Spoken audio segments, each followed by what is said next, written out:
সেটা তো আর জীবনের লক্ষ্য নয়, সেই ইচ্ছাটাও আর অবশিষ্ট নেই। অগররাতকুমুল আমানিয়্যু হাত্তা জাআ আমরুল্লাহ, অবশেষে আল্লাহর আদেশ এসে পৌঁছেছে।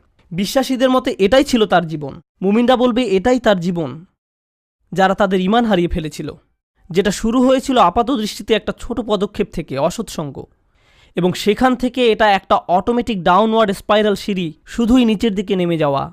তারপর তার মনে সন্দেহ দানা বাঁধতে শুরু করে। এরপর সে তার গোটা জীবন শুধু কামনা বাসনা চরিতার্থ করে এবং দুনিয়াবি অর্জনের পিছনে ব্যয় করে। অগররকুম বিল্লাহিল গরুর। তারপর আল্লাহ বলেন চূড়ান্ত প্রতারক। এখানে গরুর শব্দটি মুবালাগা।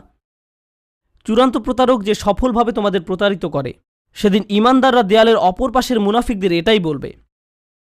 এটা একটা ভয়ানক দৃশ্য যা কোরআনে বর্ণিত হয়েছে। দেয়ালের এক পাশে দাঁড়িয়ে মুনাফিকরা ভাবছে কেন আমাদের অপর পাশে যেতে দেয়া হচ্ছে না, কেন তারা দেয়ালের ওই পারে আটকে গেছে। তখন দেয়ালের অপর পাশ থেকে বিশ্বাসী সাথীরা ধাপে ধাপে